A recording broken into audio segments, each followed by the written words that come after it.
Paul, a lot of our customers, they have us come in, usually at the end of their software development lifecycle to do a web application assessment, right? Yeah, it's it's kind of concerning some of the triggers, and that's not to say there aren't customers that recognize that when they're building the application that we should do testing during the early build process, and that's kind of a slippery slope too, um, because you're building the code and you're still working out bugs, but yet you're also discovering some security vulnerabilities too. It can overwhelm developers and even your QA department. But you want to put it in as early as possible. I mean, you want to put it into the developers' heads before they even start writing code that they should be writing more secure code. But if everyone did that, we wouldn't have to do a webcast like this or do web app pen testing. Yeah. Um, and I mean, there's so much going on inside of software and web applications these days that it's inevitable that there are going to be bugs and security issues throughout the whole process. So um, you want to build in different types of testing, during each phase of it, and certainly you don't want to wait till the end. Although at the end is a perfectly acceptable time to do testing to make sure that everything you've done in the name of security is actually working. And there are people that differ with me on that opinion, but I always kind of liken it to, the TSA and airport security. You can build as much security or security theater as you want, right? But at the end of the day, you got to see if something's going to get past security once it's built. Um, and of course, that's still no substitute for building it in from the beginning. And it's an entire process, as you kind of hint towards in this slide, John. Yeah. And also, we found it's cheaper to deal with the security issues if you've actually had it as part of the process. We've noticed a lot of companies, they come to us and they say, we want a web application assessment. And we find, let's say, 140 different vulnerabilities. And then they got to scramble to try to fix those vulnerabilities. So if you can kind of bake it in a little bit earlier, it makes it cheaper. The other thing that we've noticed is it actually makes developers better at being developers, because they get exposed to a whole bunch of different techniques and different concepts and even tools they didn't even know. I mean, how many times, Paul, are we talking with developers and we're like, so what are you guys doing to prevent cross-site scripting, cross-site request forgery, SQL injection? And they look at us like we just farted. They have no idea at all what we're talking about. It's just something that we run across very, very regularly. And what's worse is when we talk to people and we try to let them know, hey, this is what we can be doing to secure your organization or your organization's applications as part of the software development lifecycle. We get this, this really kind of stonewall approach of security is hard. We can't burden our developers with it. We can't expect them to do this extra amount of work, and that's really not true. In fact, everything we're talking about in this webcast is really some of the basics and fundamentals that you need to do in your organization. We're not going to be talking about super elite, cutting edge web application attacks. What we're talking about is the general stuff, the 80% of the stuff that can be easily identified and easily remediated within your And organization. John, I'm going to go on a limb and say that most of that 80% is made up with input validation flaws. Oh, I would be hard pressed to think of very many things that didn't fall into that category. Yeah. But yeah, I mean, you look at, cross-site scripting and SQL injection. I mean, the real problem is input validation. yeah, and I think a lot of that input validation issue is a lot of developers don't know where their input is actually being validated.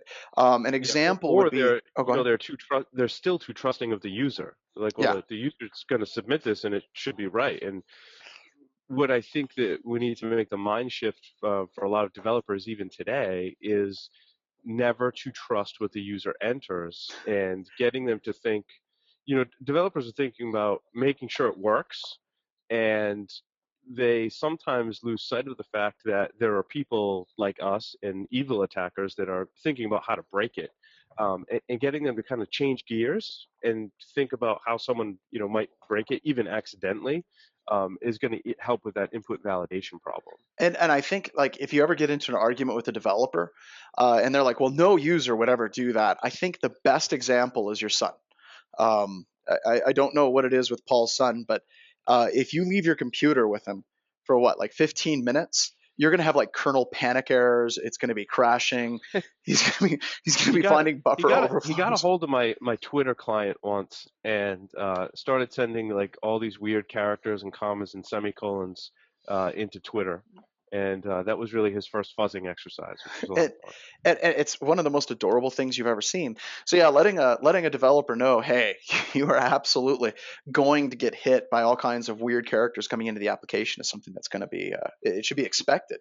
Also, one of the things that we've been working on, I think, whenever I think about what Paul.com is and what it was, even before I got here, it seems to me, Paul, that a lot of what Paul.com Security Weekly is demystifying computer security, right? You look at what Larry, you, and Jack, and the whole entire team has been doing over the years has been really trying to make this stuff as accessible as possible.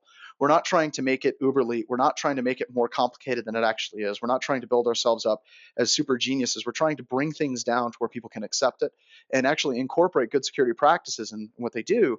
And the reason why this is important is really web pen testing for the easy automated stuff isn't hard. Good development is hard. Actually, being a good solid C# developer or a Cocoa developer or a Java or a PHP developer is very, very difficult. And we've noticed it's easier to teach a web developer security than it is to teach a tester development. And the reason why is conceptually, developers, once they start seeing how the attacks work, they understand the frameworks and they understand how the input validation needs to be handled and processed. Those changes are very easy for them to make because they have that fundamental core basis of understanding kind of driving everything underneath. Yeah, and along those lines, John, one of the other, I think, big flaws that make up that 80% is design flaws. And that's things like it's not a programming error. It's, hey, in this part of the application, we forgot to implement authentication. And those problems, believe it or not, right, or you probably do believe it, are much harder to fix than some of the other logic and input validation flaws. Oh, Because now you kind of have to go back to the drawing board and say, well, how are we going to design authentication? And then how are we going to shoehorn it back into this part of the application? so that brings up an interesting question, Paul. How would you describe that difference when we're talking about scoping for a web application assessment? I mean, that's not really what we're talking about here, but I think that it leads to a very important point that we should address. Because a lot of management, whenever they're looking at web application pen testing firms, they're going for the cheapest possible firm they can.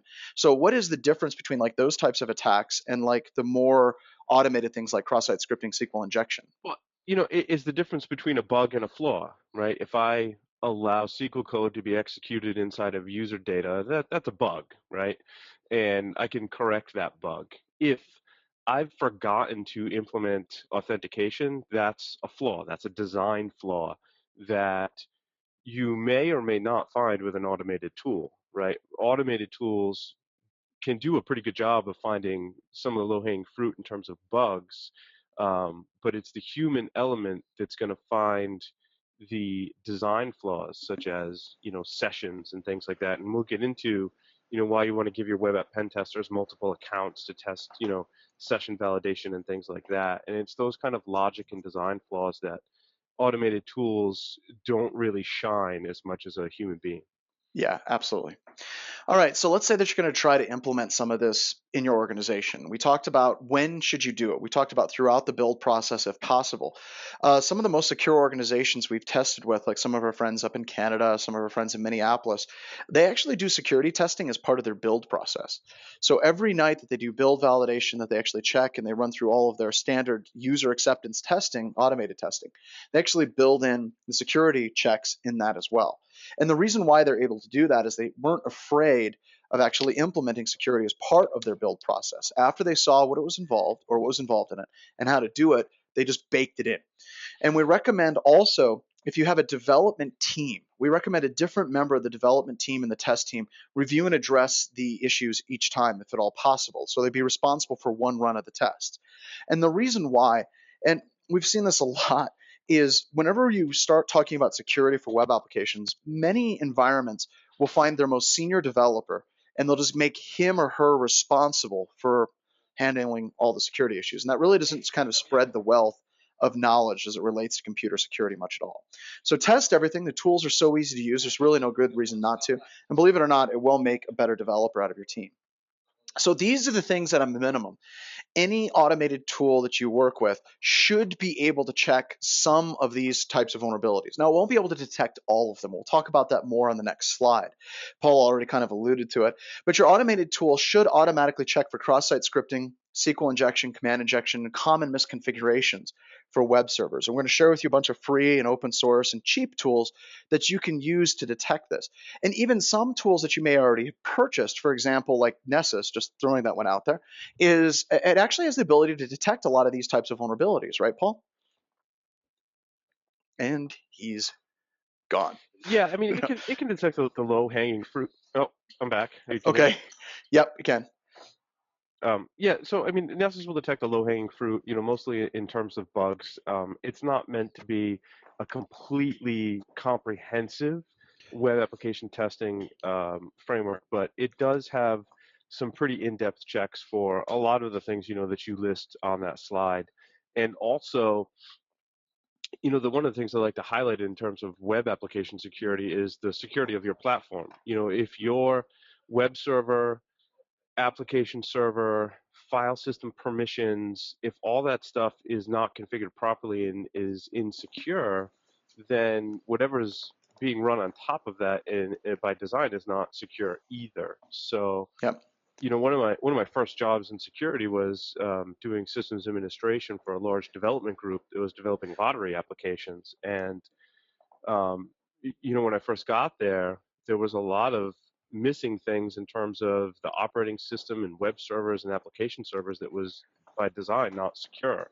So there's a lot of configuration that needs to happen as well to make sure your platform is secure. Yeah.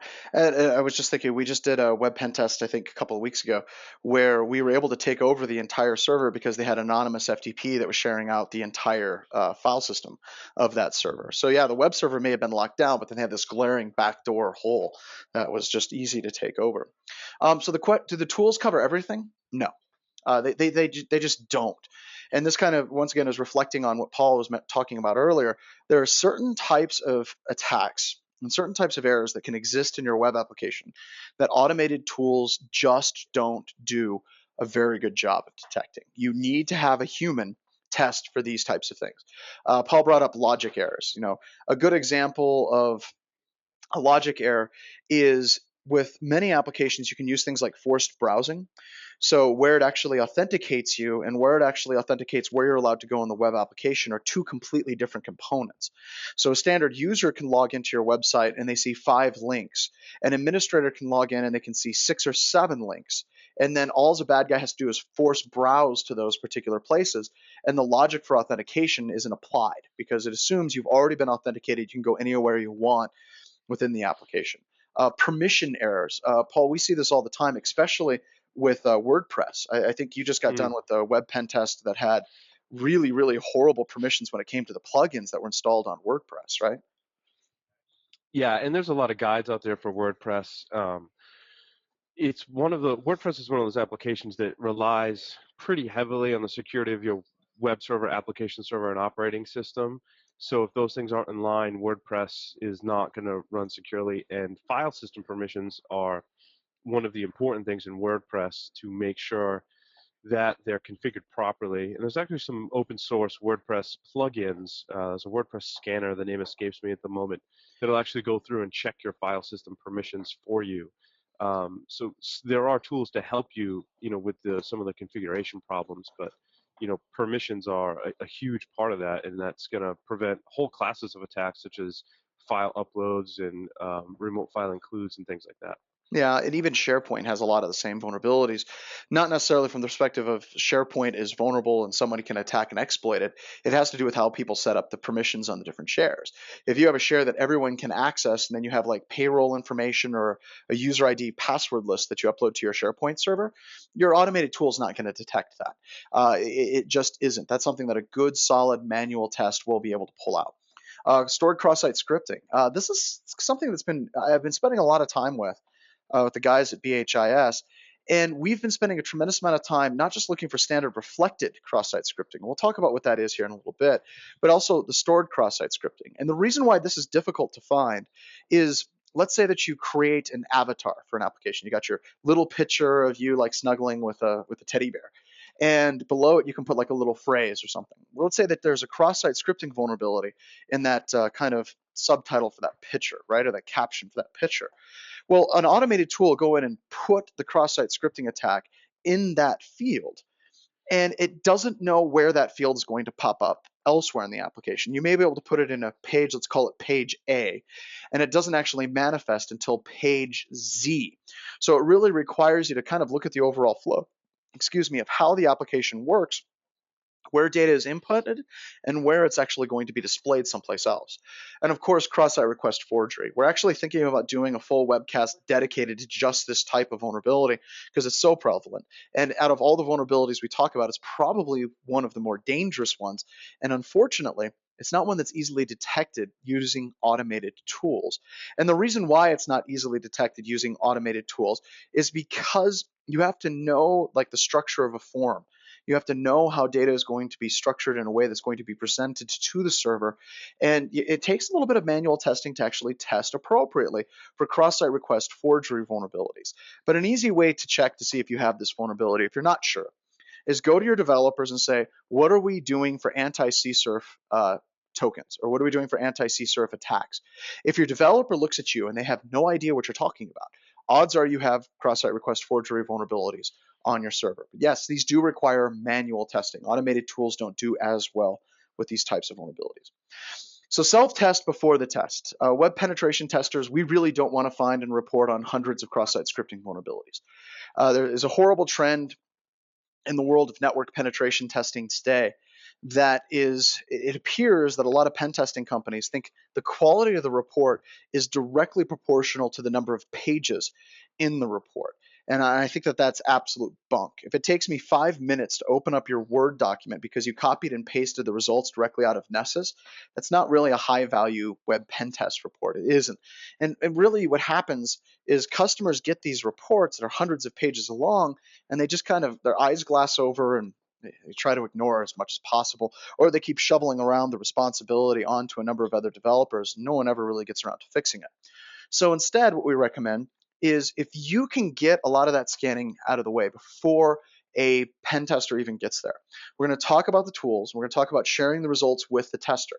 The day of having the pen tester hack our network like an evil attacker would is over.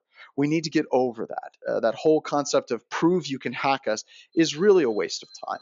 And there's a couple of reasons why it's a waste of time. First, an attacker, if we're looking at like a nation state attacker, a nation state attacker will, if they're targeting your organization, will have months to attack your organization.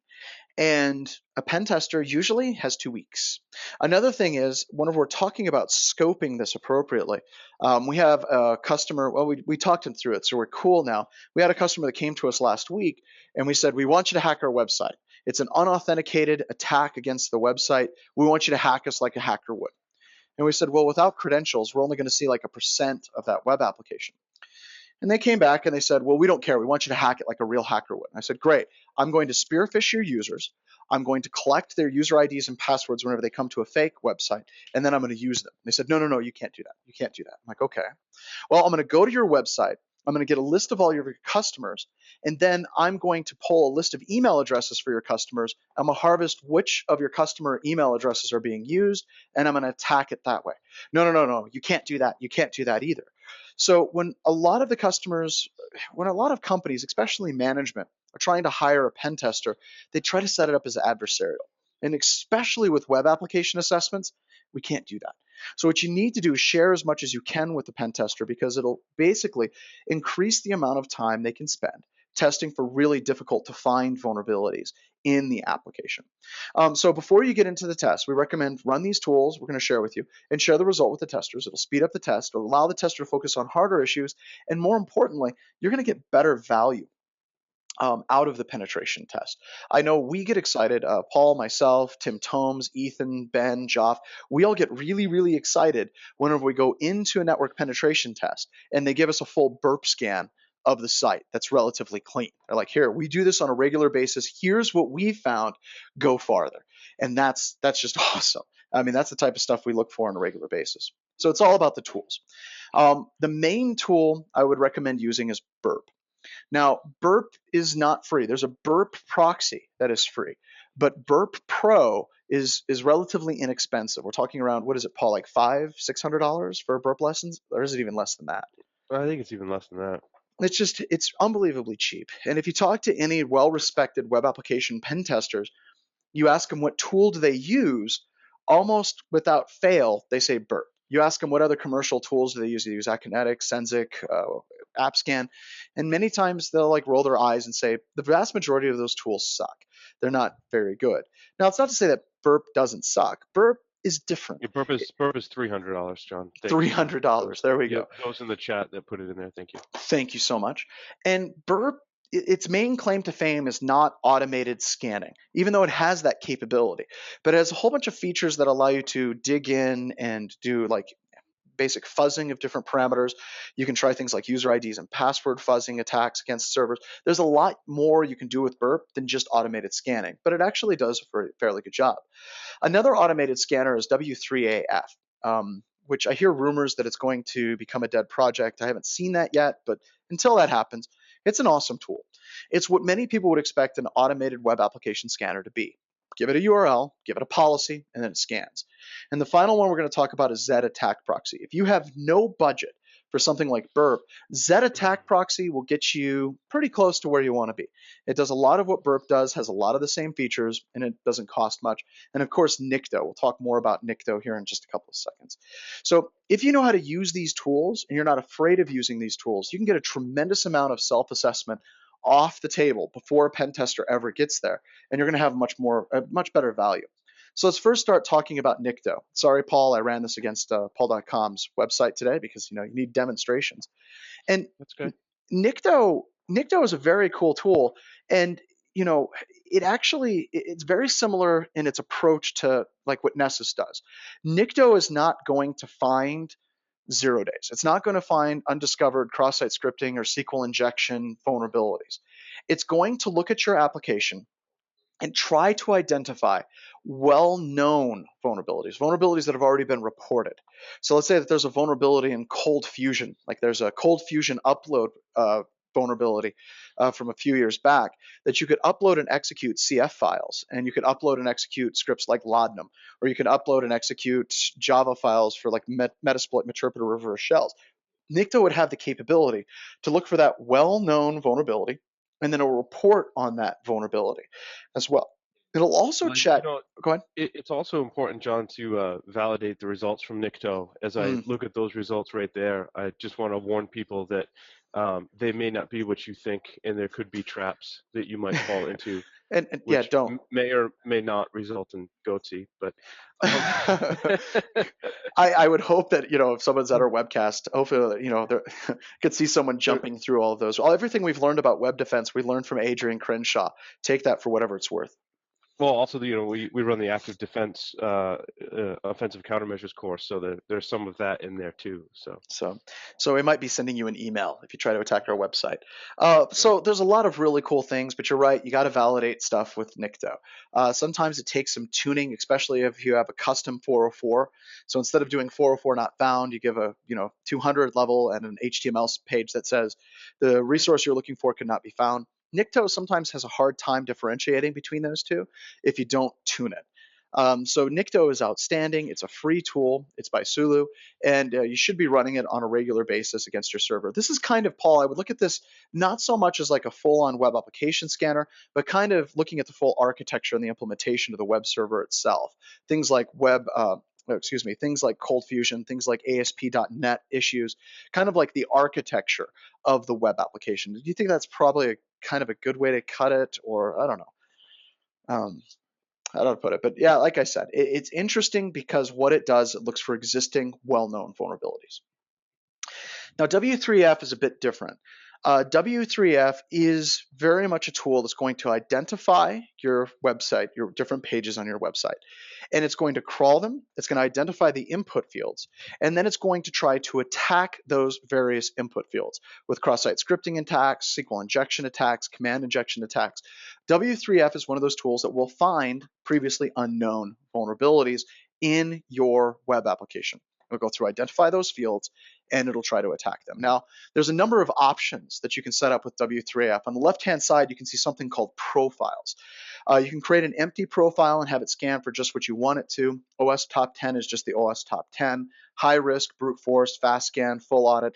There's a number of different ways that you can configure this tool. And a lot of it depends on what you're after. If you're looking at just kind of mapping a site, just kind of understanding the layout of the site, and it actually has some really cool mapping capabilities. It'll do things like sitemap. It'll give you kind of a bubble chart of how the different pages are associated with each other. If you want to go full on just crazy attack, you would do a full audit against a site. And while it's running, it looks like this. So you can see W3AF, I'm running against testphp.vulnweb.com from the fine folks at Acunetics. They have a bunch of vulnerable web applications that exist online that you can actually attack and practice against. Don't spend too much time on those sites. They get attacked a lot. But this tool, as you can see, it's going through and it'll try to identify the vulnerabilities. And as the vulnerabilities are discovered, you can see there in red, it's a SQL injection. So MySQL database was found. This is the data that was sent. The vulnerability was found with the request ID of 300 or 3054. So you can actually see its progress real time as it's discovering vulnerabilities on your website. So it's pretty neat. This is what the results look like. A lot of the free tools we're going to talk about have like a results page, or a results tab rather, and then the ability to export those results very easily. And W3F is no exception. This is actually taken mid-scan. If you select results, the categories of findings are in the lower left-hand side. So you can see that we got SQL injection. If I select on any of those SQL injection vulnerabilities that it's discovered, it's going to give you a brief description of the vulnerability, and then it's going to give you the request and the response. Now that's really, really important. The reason why it's really, really important is when you're working with your developers or the rest of your development team, if the tool magically comes and says, I found SQL injection, you're going to need to have some way that you can give the raw data to the developer so that they can go through and try to fix the application based on the data that was received the attack was discovered. So this is really important. Anytime we're doing any tests, we try to, well, we always give the company the raw results of what the request was and the response and why we think it's SQL injection. Now, with a full pen test, you would go further. You would actually take that SQL injection and then you do something like SQL map to get shell and then full like pivot to the inside of the environment. That's what a full real pen test would do instead of just a standard web application assessment for a web page. So a lot of really, really cool things that you can see with it. The next one is Burp. Paul, I think we've been using Burp from roughly the time that it went pro. I think that's about the time I started using it. But Burp is pretty much the tool. If you talk to anybody that does web pen testing, it's kind of an acid burn test. If somebody says, yeah, I'm an expert web pen tester, first, don't trust them. You should never trust people that say they're experts. But if they say that their main tool is an automated tool that's like $20,000, $30,000, go find another web pen tester. They're probably not that good. But the best ones we know, like Justin Searle, Kevin Johnson, Tim Tomes, they live in Burp. And just kind of back up for a couple seconds and explain why. Burp has automated scanning capabilities, which is really cool, but it has a whole bunch of proof of concept tools for finding and discovering and validating cross-site request forgery. It has tools for trying to do injection attacks into a web application. It has fuzzing and permutation attacks. It has a lot of really, really useful capabilities that just aren't point, click, print, report. But if you're looking for something that has point, click, print, report, and it has all those capabilities, really, Burp is the way that you need to go. Now, when you first fire up Burp, a lot of my customers and a lot of my friends and a lot of my students, they fire it up because, I talk about it. Paul's talked about it on the show. Larry's talked about it. And as soon as they get it fired up, the first thing they say is, what the hell is this crap? See, in Burp, there is no magical place that you enter in a URL and hit scan. Burp doesn't work that way. Burp works as a proxy. So what you do is you set up this proxy on your system, and then you configure your browser to go through that proxy.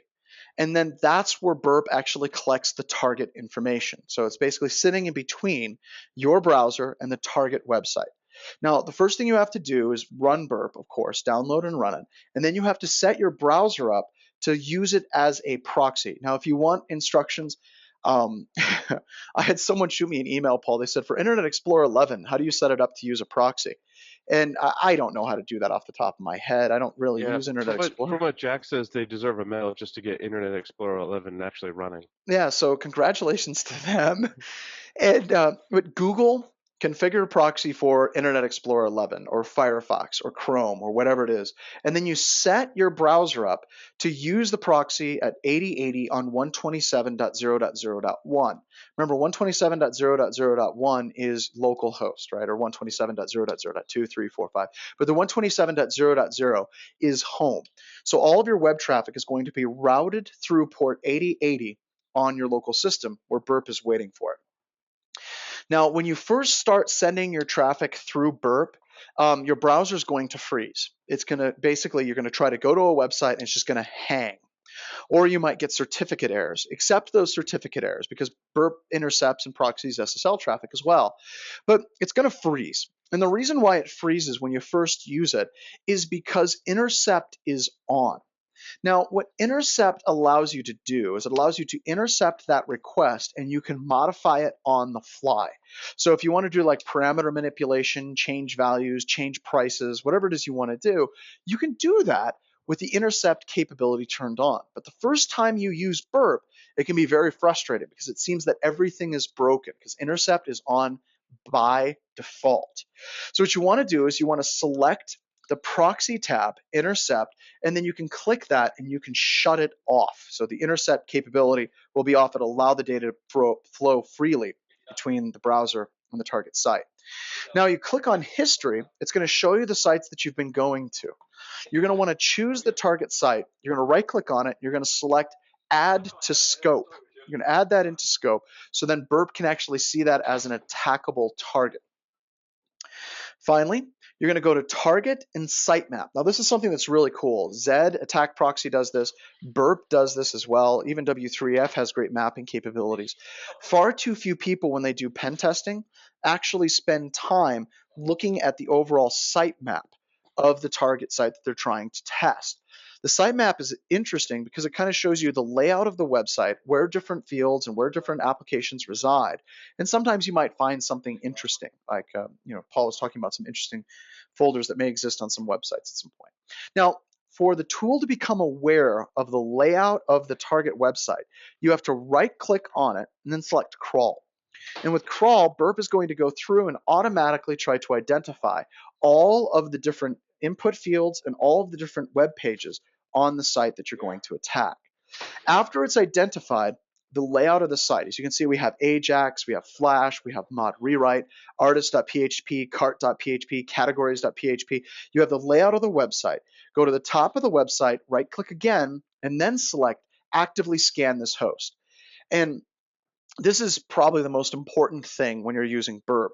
When Burp goes from crawling a website, listing out the layout of the website, and it moves to an active scan footing, before it jumps right into the fray and starts actively attacking components of your website, it's going to want you to verify the scope. So you should always take a couple of seconds and make sure that you're only attacking the scope that is allowed for your website.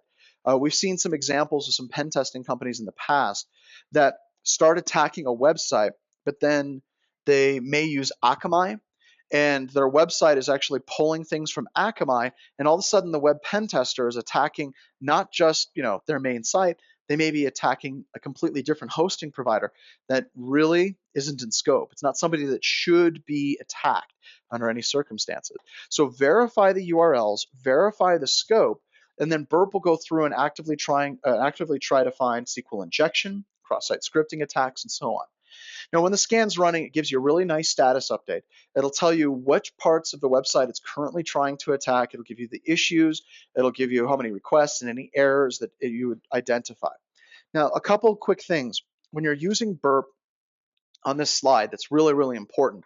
If you're directly connected to, let's just say, a gigabit network with the target website, and you have a fairly beefy web server, you can go to the options within Burp and you can kick up the number of concurrent threads that it's going to use to test that website. I think the default is 10. Kick it up to like 10, 15, 20, whatever it may be. But you run the risk of actually DOSing your server. But if it's a really beefy box and you have a great network connection, you can kick this up and Burp will run much, much faster against the target website. But you're going to want to test that in a dev environment or a quality assurance environment before you actually do it against production. Also, the errors is really, really important. See, Burp is fairly intelligent.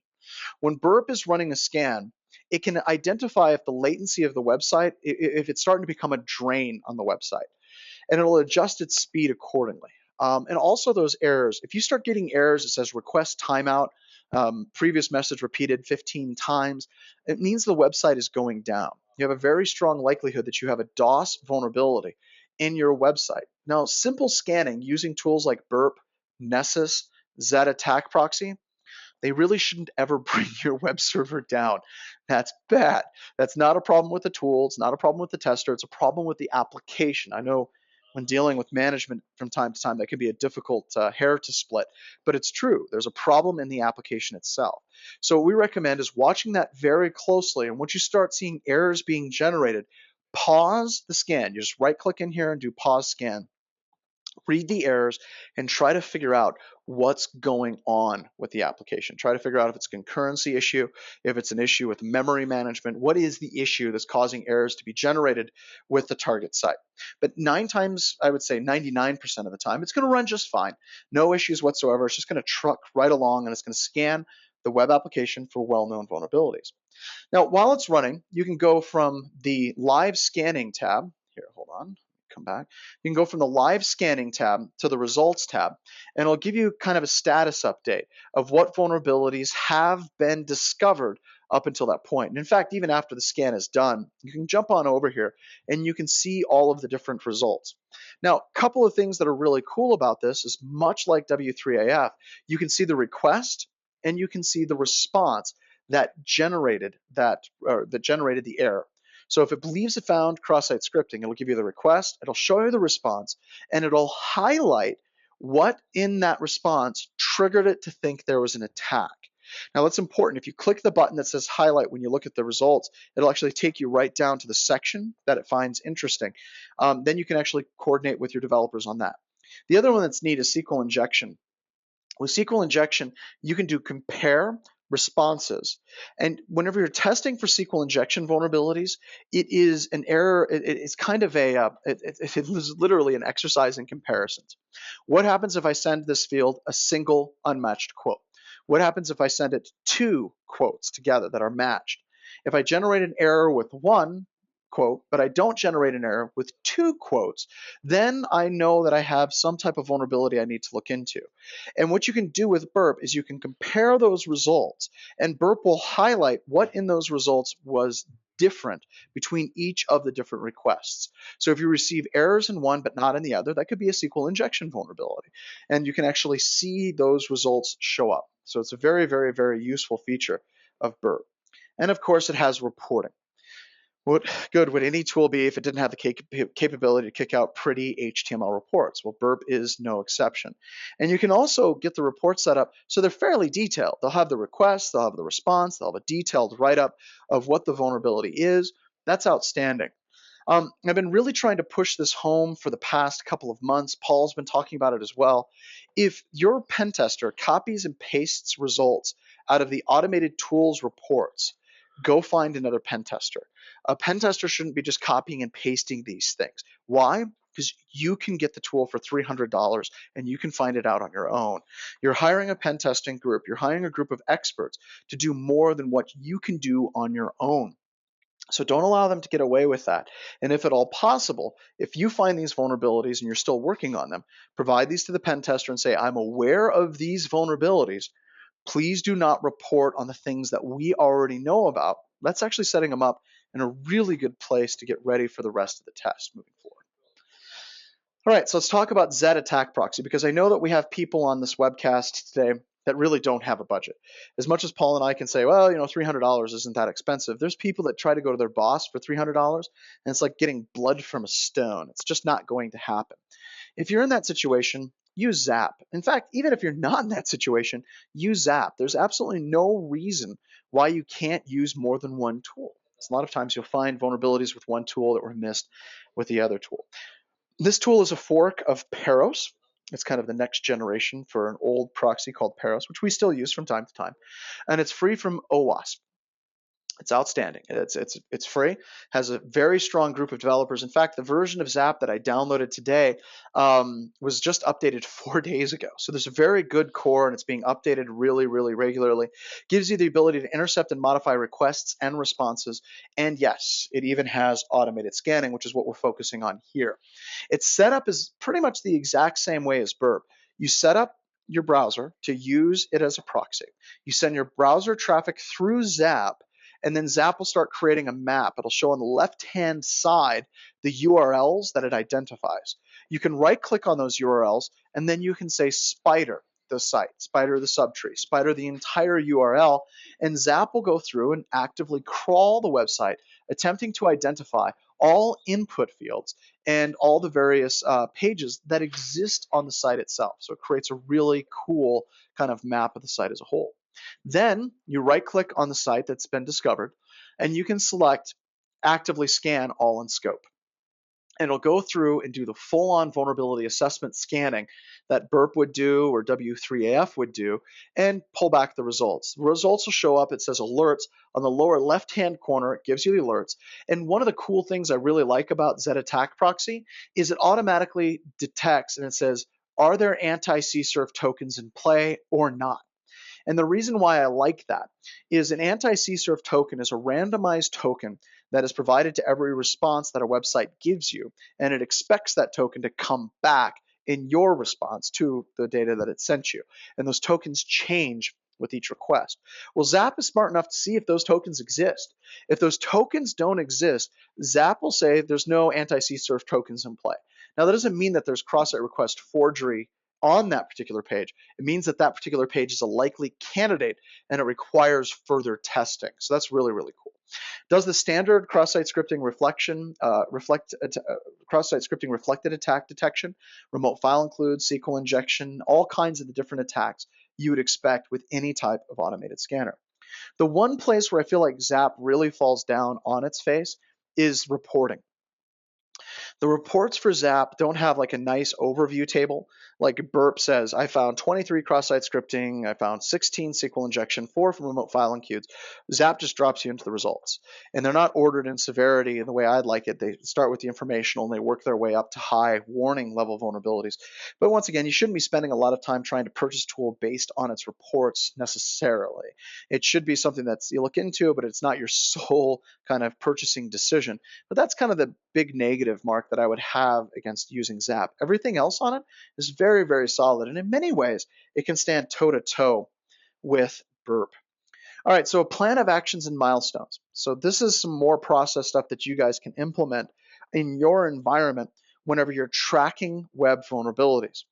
So in any environment, whether you're doing network-based scanning or you're doing web-based scanning or an application assessment, you should identify the vulnerabilities and you should load them into a plan of actions and milestones spreadsheet.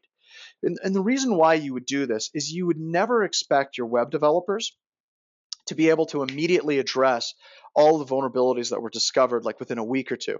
Some vulnerabilities will take more time to get completely remediated. So what you can do is you can put your vulnerabilities that were discovered by your automated tools into a spreadsheet, and you can assign responsibility. You can have a description of the vulnerability, and you can set due date and various notes associated with the vulnerability, and then start tracking those vulnerabilities over time.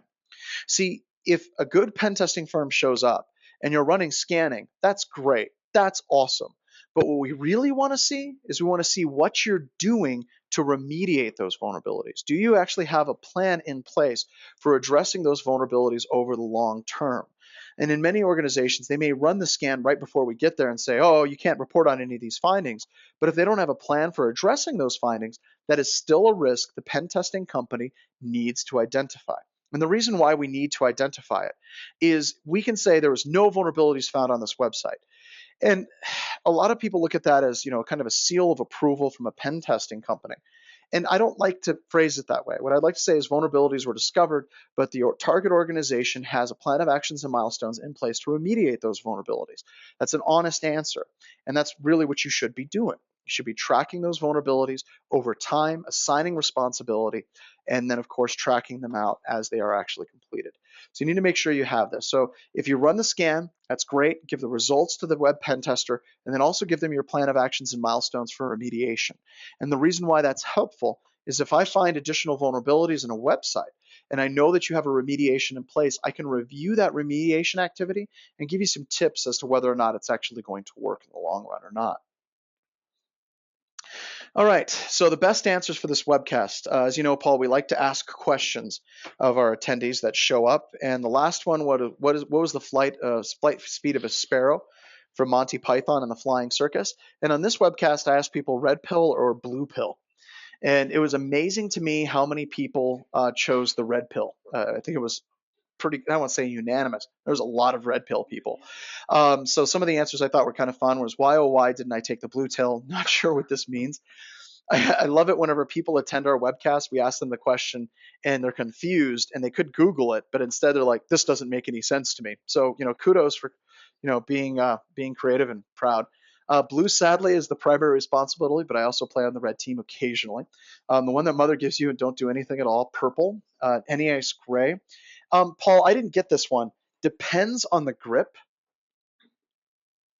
What is? Not sure what that's in reference to. I don't know either.